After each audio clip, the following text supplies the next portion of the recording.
అందరికీ నమస్కారం అండి. నా పేరు నూకరాజు గొర్లి. నేను ఒక జువాలజీ అధ్యాపకుడిగా పనిచేయడం జరుగుతుంది.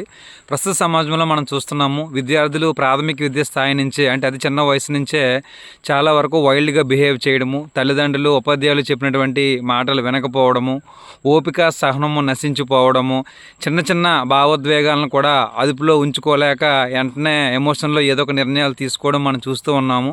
ఇలాంటి ఆలోచనల వల్ల, ఇలాంటి నిర్ణయాల వల్ల ఉపాధ్యాయులపైన, తల్లిదండ్రులపైన వీళ్ళు దాడి చేయడము, చివరికి చంపేసేంత క్రూరమైనటువంటి మనస్తత్వానికి అలవాటు పడిపోయిన పరిస్థితి వచ్చేసింది. మనం రీసెంట్గానే చూసాము, తెలంగాణలో ఒక ప్రిన్సిపల్ని 10th క్లాస్ విద్యార్థులు హత్య చేశారని, అదేవిధంగా అమ్మాయిలతో మిస్బిహేవ్ చేశారు అని చెప్పి ఉపాధ్యాయులను కొట్టినటువంటి సందర్భాలు కూడా ఉన్నాయి. మరి ఇంక ఉపాధ్యాయులు, తల్లిదండ్రులు కూడా మార్కులు, ర్యాంకులు ఎక్కువగా రావాలన్న ఉద్దేశంతో విద్యార్థుల మీద ఎక్కువగా ఒత్తిడి తీసుకురావడం వల్ల వాళ్ళు ఆ ఒత్తిడిని తట్టుకోలేక, లేదంటే మానసిక సంఘర్షణకు లోనయ్యి వాళ్ళే ఆత్మహత్య చేసుకునేటువంటి సందర్భాలు కూడా మనం చూస్తూ ఉన్నాము. మరి ఈ అంశాలన్నిటిని మనం కూలంకషంగా ఆలోచించి కారణాలు తెలుసుకున్నట్లయితే, ప్రస్తుతం మనం పేరెంట్స్ సంగతికి వద్దాం. పేరెంట్స్ అనేటువంటి వాళ్ళు ఇంతకు ముందో పోలిస్తే ఇప్పుడు నువ్వు ఒకళ్ళో ఇద్దరినో కనడం వల్ల అతి గారాభంగా పెంచడం అనేటువంటిది ప్రధానమైనటువంటి సమస్య. రెండు, వాళ్ళకి కష్టం విలువ కానీ, డబ్బుల విలువ కానీ తెలియకుండా పెంచడం అనేటువంటిది ఇంకొక కారణము.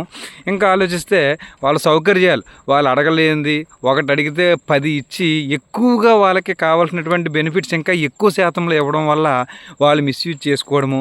ఇంక తెలియదేముంది, ఫోను, సోషల్ మీడియా, టీవీ ఇలాంటి వాటికి బాగా ఎడిక్ట్ అయిపోవడము.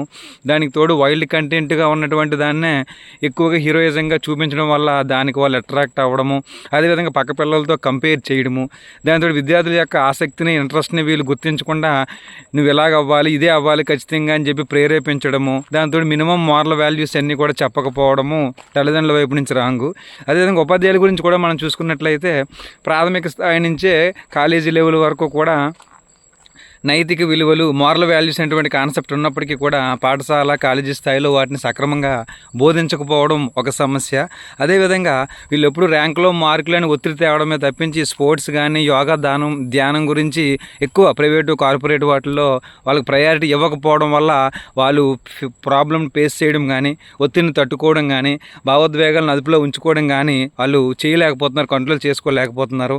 అదేవిధంగా కొంతమంది తాలూకా ఉపాధ్యాయుల తాలూకా మిస్బిహేవియర్ కూడా, ఎందుకంటే ఓవర్గా తిట్టడము, మరి ఓవర్గా దండించడం వల్ల కూడా వీళ్ళు ఎలాంటి వాటికి లోన్ అవుతూ ఉన్నారు.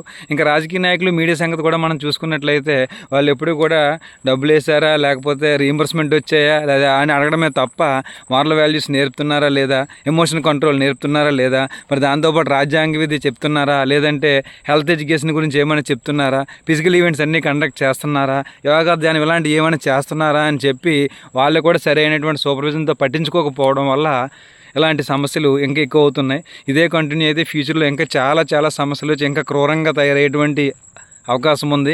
కాబట్టి ఇప్పటికే తల్లిదండ్రులైనా, ఉపాధ్యాయులైనా, రాజకీయ నాయకులైనా, మీడియా వాళ్ళైనా సరే మేల్కొని వాళ్ళని ఏ రకంగా ఎమోషన్స్ని కంట్రోల్లో ఉంచాలి, ఏ రకంగా వాళ్ళపైన ఒత్తిడిని తగ్గించాలి, అదేవిధంగా ఏ రకంగా వాళ్ళకి మారల్ వాల్యూస్ అన్నీ బాగా నేర్పాలి, ప్రాజెక్ట్ వరకు స్కిల్స్ ఎలా నేర్పాలి అనేటువంటి అంశాన్ని దృష్టిలో పెట్టుకొని విద్యా విధానంలో మార్పులు చేసి సరైన సూపర్విజన్ చేస్తే బాగుంటుందని, మంచి ఉన్నత భవిష్యత్తు ఉంటుంది విద్యార్థులకి. అదేవిధంగా ఇప్పుడున్న విద్యార్థుల్లో మంచి భవిష్యత్తు ఉంటే ఆటోమేటిక్గా సమాజం కూడా బాగా బాగుపడుతుందని నా యొక్క మనవి. జై హింద్.